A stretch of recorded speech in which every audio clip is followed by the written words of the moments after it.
Hello and welcome back to the Start a Glamping Business podcast. Today we have Shannon Jamail, who is the founder, owner and operator of the Retreat Ranch in Marble Falls, Texas. What's unique about this glamping property is that it's very much a retreat and events centre as well as a glamping property. So we're going to really dig into that side of things today, which I don't think we've actually done I think this is actually the 50th episode of the podcast. So it'll be a first today, which would be great. So Shannon, welcome to the podcast. Thank you for coming on. If you could just give us a bit of an introduction into the Retreat Ranch, where it is, what it consists of, and how much you charge per night, and we can go from there. Sounds good. Well, first, thanks for having me. I really appreciate it. So Retreat Ranch, it's in Marble Falls, Texas, which is just outside of Austin. Most people know Austin. They don't always know Marble Falls. And we sleep up to 30 people in a different types of glamping accommodations, whether it's vintage trailers, yurts, bell tents, container houses. We do have a bunk house, which is probably the least glampy part of our business.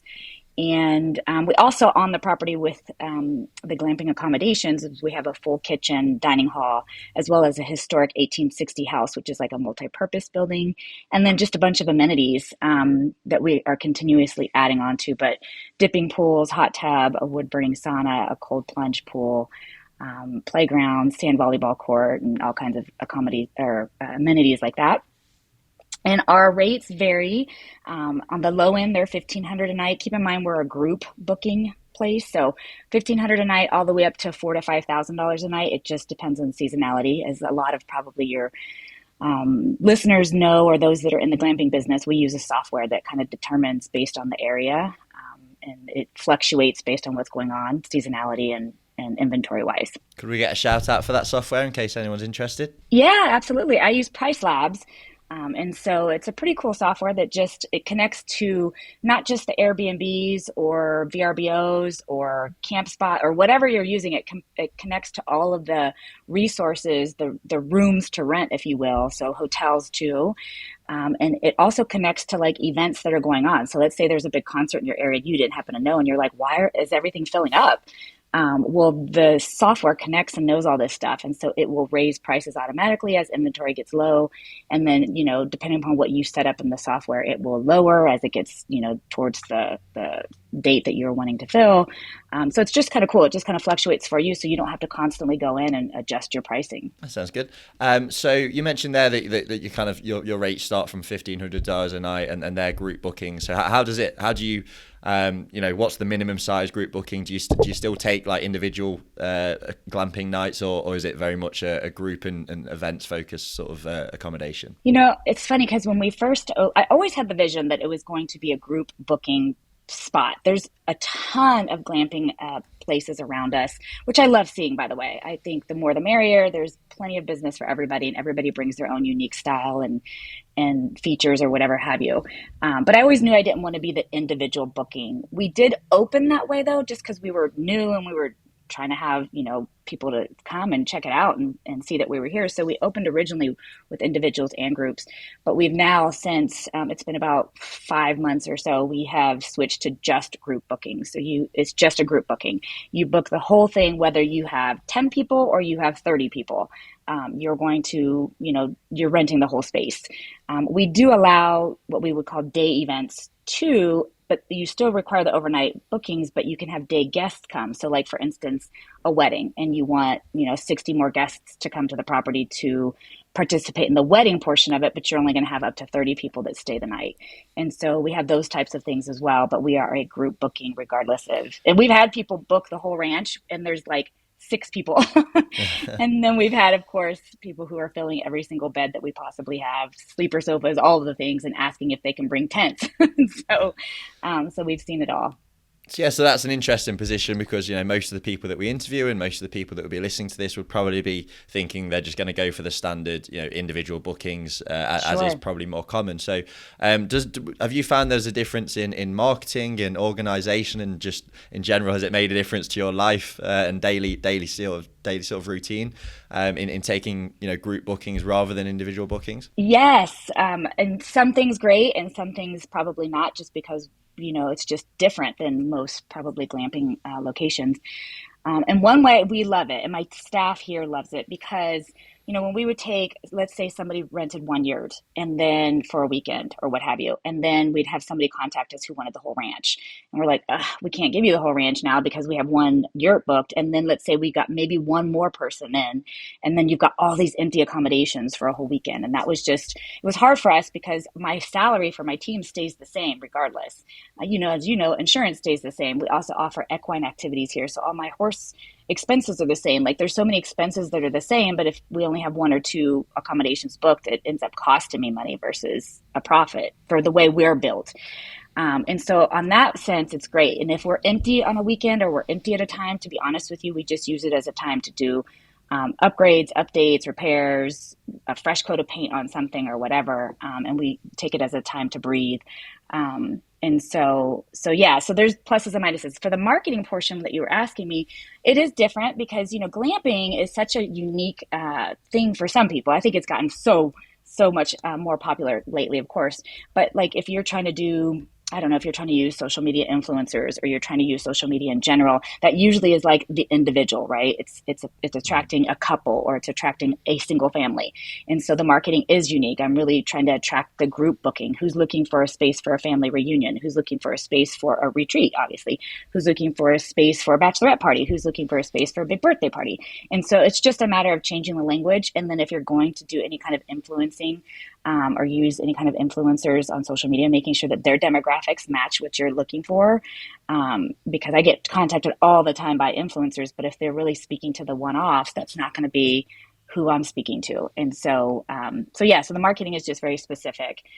We are looking at, because summer is just slowest for us for group bookings. So we are looking at maybe in the summer, we open up individuals only, but it goes back to, I have to think about, is that worth the juggle for my team? Yeah, you mentioned influencers there. We've spoken recently with Nate Viets, who came on to discuss all things marketing the other week, and it is an art using influencers. You can't just sort of pick random ones and hope it works. How have you generally found your experience working with them, and has it brought success, or have you ever had any failures when working with them? I've been super picky. Now, at least I've gotten more picky. When we first opened, I think I was like, I just want you to come check it out and take some pictures and get the word out, But now I'm a little bit more pickier. And, so here's what is another little different thing for us. So even though we book groups, we also ourselves host retreats.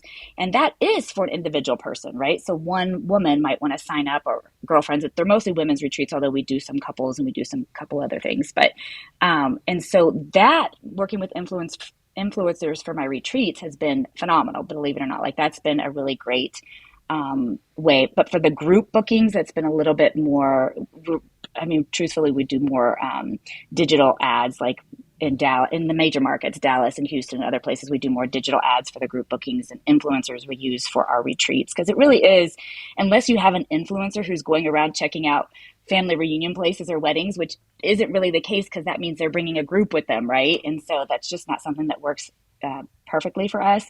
But for our retreats and our events, it works fantastic. Yeah, it makes sense. And let's go right back to the start then. So, you've got a thriving glamping retreat event business in Texas. What's your background, and then how did the glamping element and presumably the retreat element come into play? Yeah, so my background first was corporate. I was in corporate for a really long time, and in corporate I used to do, executive retreats and coordinate with my teams and other groups within the organization on doing retreats. And I just saw how powerful that element was, and how transformation and personal development is just something that is often ignored unless we're removed from our normal space and put into a different space.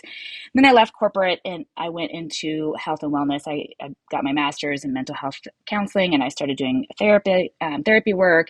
And I realized that same corporate retreat could be used in a health and wellness place. And this is a long time ago. This was, oh my goodness, 15 plus years ago. And where I would take, clients, and we would go off on a weekend and work on stress reduction and just specific tools. And then I realized, like, everybody can use this. Everybody can use a break and a reset, and maybe to learn some tools, and maybe get a massage, and maybe attend a workshop, maybe do an art thing, maybe whatever may be the case, but away from their element so that they can breathe and just kind of reset. So I started opening up retreats to just anybody. And they became so popular that I stopped doing mental health work individually, and I just did these big retreats all over the world. And I started pulling the best of each retreat place that I would rent, and also knowing that I'm super, super connected to nature. At least that's my goal is I really want to be connected to nature. I feel like there's such healing in that. And there's just such an ability to ground yourself and find calmness in nature versus anything else, truthfully. And so I knew, whatever I was going to, so I was going to build a retreat center, but I knew that I wanted it to be a retreat center that connected to nature. And so what better way to do that than glamping? I love camping, especially up through my 20s. And I'll be honest with you, once I started taking 30s, 40s, and now into my 50s, I'm like, I like a bed and I like an AC unit and I like some things that, are just important to me, but also I still want to be connected to nature. And so that's where like the combination of glamping and being connected to nature, but also a space to reset or reconnect, ground yourself, maybe find some healing, it depends, or just let loose for a little bit is kind of the two worlds came together that way. And so we built out the space knowing that the primary role was going to be retreats. And then whenever we're not hosting a retreat ourselves, it's open for anybody else to either host a retreat or wedding or family reunion or whatever may be the case. And I just know that that's just the world, especially today, needs a space to reconnect, and what better way to do it than in nature. And when was it that you got the glamping business started? So it's just been 2 years. We've been open. The retreat center has been open for 2 years.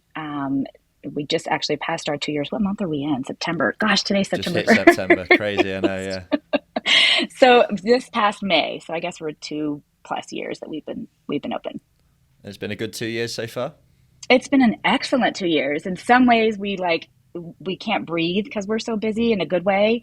And then sometimes we're like, hold on, we have to push the pause button because we almost grew too fast and did too much too soon. And now we're going back going, okay, that wasn't the best plan for that. So we need to like reevaluate and redo things. And that's okay. That's just part of learning and growing. We didn't, to be quite honest with you, Nick, we didn't do a whole lot of research into open a glamping business. We just said, let's just do it and take the best of what I've experienced, traveling the world. Let's just take the best of that and do it. And it unfortunately or fortunately coincided with the COVID world shutdown. So my husband and my job was to host public retreats while I'm out of a job, right? And he's a public motivational speaker. And so we both became unemployed overnight. And we thought, well, I guess we're going to learn how to do a lot of this ourselves. And so where we had planned to hire people to build, we ended up learning how to do a lot of things ourselves in the 2 years prior to us opening. Nice. So let's dig into the retreat element, which is kind of, yep. I mean, I'd call it a unique selling point because there's not many glamping sites that do offer that kind of thing. So what kind of retreats and experiences can people expect at the retreat ranch? So we offer primarily, probably our biggest demographic is women's wellness retreats. And so my biggest one is my yoga and wine one, right? Women come from all over the world. And we've got yoga every day. They're getting local Texas wines. They're getting chef prepared meals. They've got a sound bath, stress reduction workshop, just like a culmination of things. But they also can just go relax in a hammock or, take a dip in the pool and just chill out. We also have equine experiences to add on. So we've got horseback riding as well as horse yoga, which is very unique, I think, in general. And it's something that we specialize in here at Retreat Ranch. And then just teamwork building workshops that we can do with horses, as well as just all kinds of workshops that we can add in. So that's primarily what we offer. And then sometimes we'll throw in a couples retreat, or we might throw in just some other random retreat that we might just think of, like I'm thinking about putting a homesteading retreat together, or what may be the case. So that's our side of it. And then other people come and they host different types of retreats here as well. I mean, whether it's a religious retreat or a book writing retreat or a scrapbooking retreat, or we've even had tantric retreats, like just whatever it is that they're specializing in, that they're wanting to share that knowledge in a really cool and unique space is happening here at the ranch. Yeah, it all sounds very relaxing. I imagine, do you get, stressed corporate 9 to 5 or like longer than 9 to 5 people going in and then refreshed, relaxed people coming out? Yeah, I wish I could just like put it all on this giant billboard, the responses that we get on the last day of what they've experienced, even if it's just a complete freedom, just this weight lifted off of their shoulders. Because you're right, the people that are coming, they're all walks of life. I mean, they're stay-at-home moms all the way to the business owner, top executive, like they're all walks of life, but they're all coming in with this heaviness. and this just wanting to connect with other like-minded people and let go of their daily stresses and the daily chaos, and maybe even learn something that they can take back home that can help them to not let the daily stress and chaos tear them down. And so, yes, it's meant to help someone either completely relax, let go, reset, and maybe even equip them with some tools to take back home so that they can continue that work. Hi everyone, thanks for listening. This is just a quick note to say that this podcast is brought to you by Glamptex in North America. And what we do is we help you through the process of starting a glamping business no matter what stage you're at.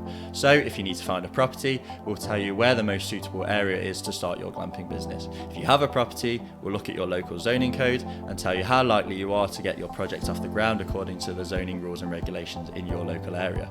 We'll also give you a really good roadmap of permits that you'll need and regulations that you'll need to be aware of to get your glamping business off the ground. If you need financing, we'll introduce you to our range of financing partners and do you a feasibility study that will give you some really solid financial projections and market analysis that will allow you to acquire the funding that you need.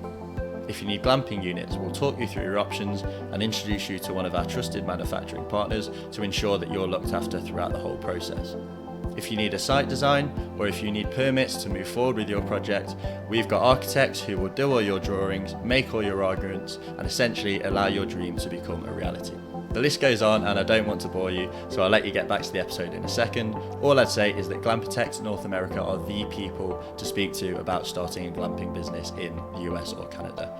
So if you're even thinking of starting a glamping business, just get in touch with us at contact@glamptech.com or 646-586-2330. All the details are in the description, and no matter what stage of the process you're at, we will be able to help, whether it's doing something ourselves or pointing you in the right direction of our partners. Just let us know that you came from the podcast and we'll see about doing you a little discount along the way.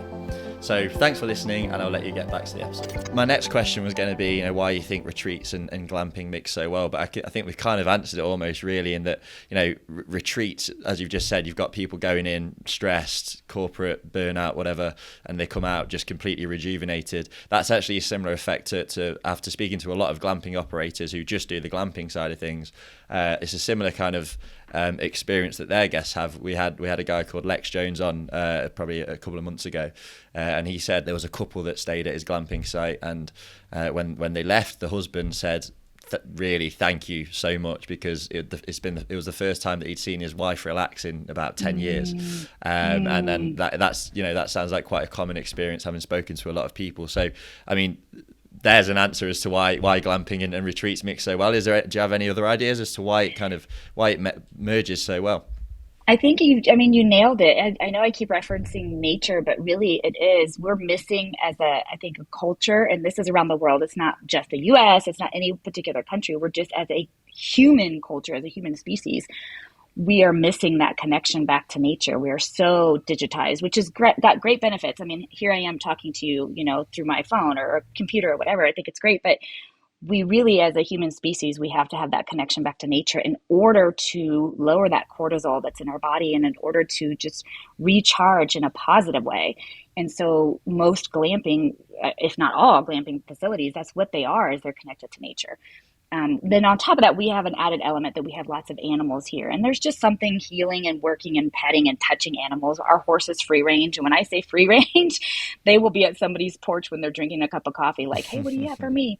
And then we have goats on the property. We just have bunnies and chickens and all kinds of things for people to, interact with and just breathe, take that deep breath that they can smell earth, and there's no light pollution and there's very little noise pollution unless you are talking about the neighbor's rooster that you might be able to hear or something. And so it's just that connection to nature that allows them, truthfully, Nick, to connect back to themselves, because everything's so busy and so loud and so noisy in our heads that we never even hear ourselves, or we try not to.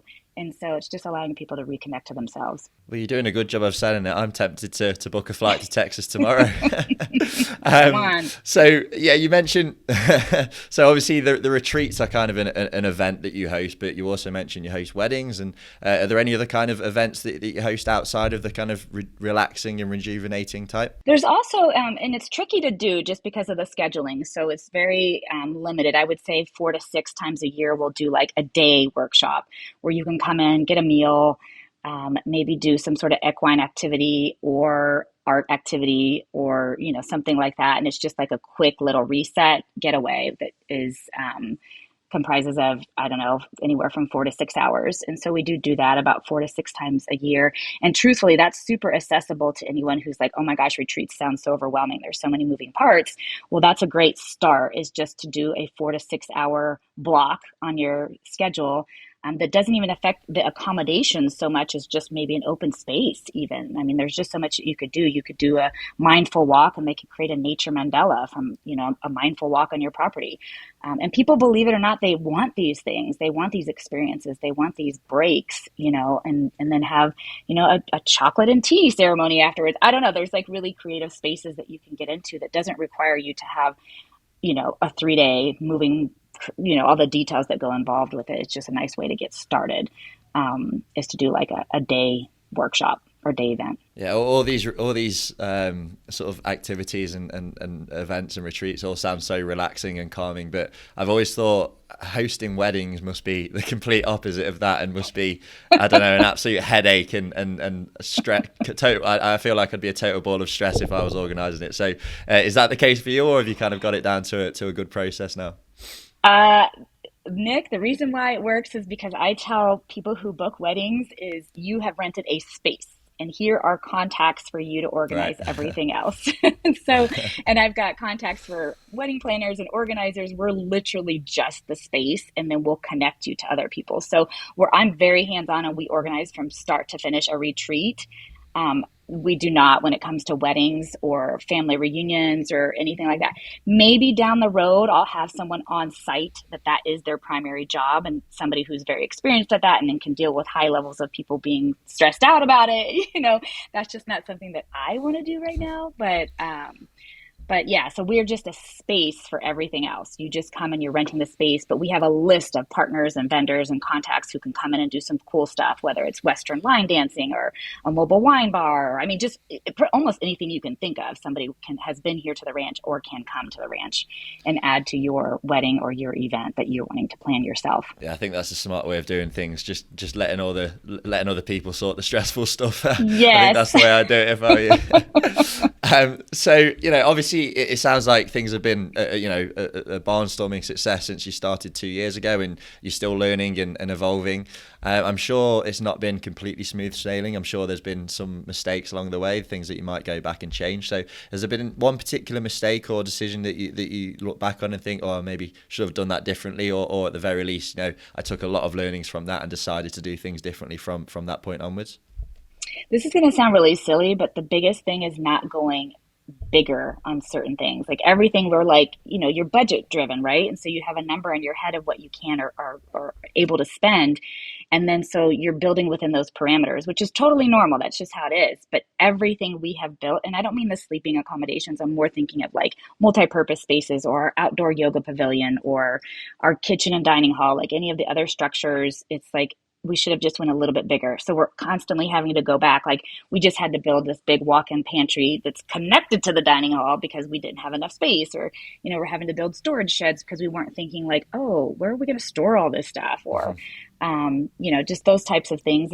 Truthfully, it's always been bigger. So like right now we're going to add some more cabins, and we were mapping it out, my husband and I was like, no, we're not going to make it to where like everything fits perfectly. We're going to give everything breathing space because we don't know what else we might want to add to this or whatever may be the case. And we're going to add a game room. And I'm like, no, I want the game room ginormous. And so that's probably been the biggest thing, is just, I think, when you got to plan for what your end goal is and build each structure to that, not the temporary. And that's hard for us because we're thinking temporary for now just to get started. And I really feel like that has cost us more money in the long run versus just build it.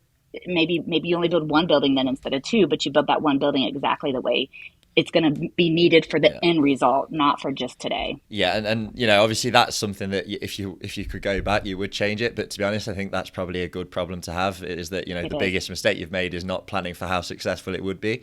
I think Ben Wolf, we had Ben Wolf from Onera, who's got an 11 unit sort of really unique resort in Fredericksburg, Texas. Yes, right around the corner. They're great. Yeah, great. And he said something very similar, that it's the biggest mistake he made was not going bigger from the start. I think if that can be the biggest mistake after 2 years, then you're probably on the right track. We always follow up that sort of biggest mistake question when we do ask it with the best decision question. So I'm interested in knowing if you could pinpoint one decision or one sort of policy that you've introduced that in the 2 years that you've been running this, that has been the best decision for your business. What would that be? I feel like there's a lot of pieces that have really, oh gosh, have really contributed to it. But I think if I can answer it in a weird way, in the sense that I really build each experience and each person's stay as if I was staying. So I'm really thinking about each thing they're going to experience, even from like our fluffy branded robes that are very luxurious to, having high quality products that we offer, having a local coffee roaster that we did a special blend just for our ranch that we provide to every guest. And if there's one thing that people will say other than the connection to nature and the ability to relax, is the attention to detail. And I feel like that is probably the best thing that we have accomplished here. And it truly is, because I'm creating every single space, even though it's not big enough, but I am creating each space as if I was going to be in that space, and what would I want, and not at all thinking, well, we'll just not do that because that's too much, or whatever may be the case. Like, I'm really making sure that each thing that a guest experiences is intentional and the best that we possibly can, and sourcing locally.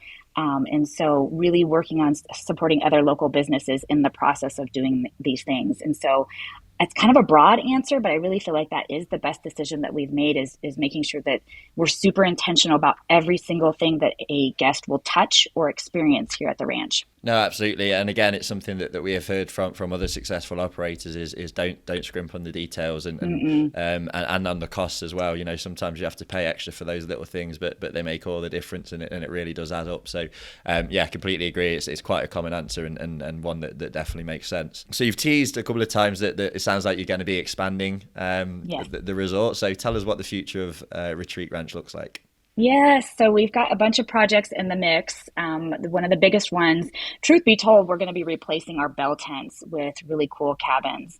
And the reason for that is, I don't know, Texas weather has been super emotional the last few years. And bell tents, although they look super cool on the inside, fully furnished, just gorgeous. We have mini splits in them. And they're fine when the sun sets in the summer, and they're totally fine if you have your heated blanket and your heater on in the winter. The wind element here in Texas is just brutal. And so we are replacing our bell tents with cabins, but that is an expansion because we'll have more cabins than we have bell tents. So we're adding more cabins, replacing the bell tents. And then we're going to be adding a very big game room area that's going to have like a pool table and darts and ping pong and all that kind of stuff. And then on the back end of it, we'll have a gym. So just some treadmills and, that kind of thing. And so we're adding that on the property as well. Those are probably the biggest thing. And then other than that, we're going to be expanding our herd of horses. And so like currently we have 7, and we'll probably get up to about 10. And that just so we can add more activities and be more accessible to the guests who are wanting to ride. And do, fun things like that. Eventually, we will be adding a pond. It will be a fishing pond / the ability to do paddleboard yoga or just paddleboard on the pond. But right now, with Texas being in a drought, we don't feel comfortable with trying to dig a big hole and suck the water table away from our neighbors. And so we're going to wait until Texas is not in a drought to pursue that amenity as well. And when do you plan for the cabins to go in? So we start building next week. Wow. So the good news is we're building it on a separate area than where the bell tents are. So that way there's no disruption to the current bookings that are already booked. And so once the cabins are done, then all the future bookings will transition from bell tents to the cabins, and then the bell tent area will come down, and that's where we're going to build the fitness center. So, but yeah, the cabins start next week.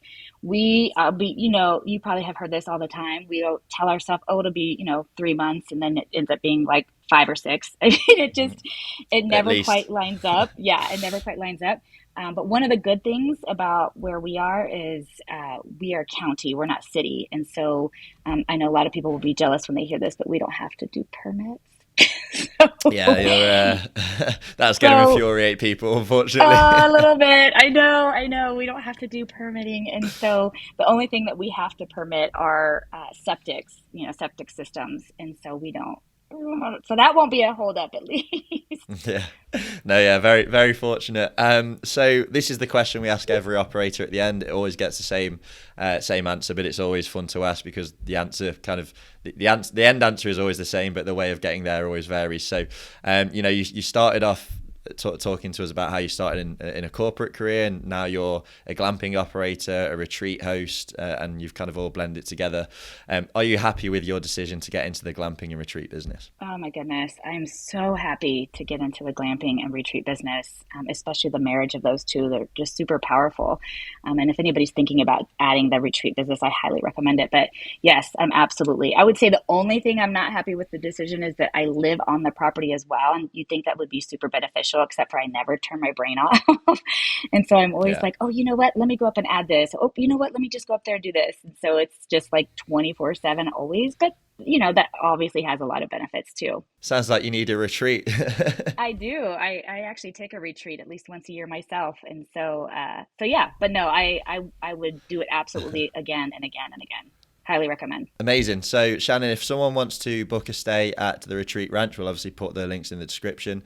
But if they want to book a stay or if they want to get in touch with you for whatever reason, how do they go about doing that? So they would just go to theretreatranch.com, and the contact page is on there, as well as all the retreats that are being hosted here, and the ability to host a retreat here as well. Amazing. Well, thank you, Shannon. It's been a pleasure. Best of luck with the expansion, and maybe we'll get you back on after the expansion. We'll see how it's gone then. That sounds great. Thank you so much for your time, Nick.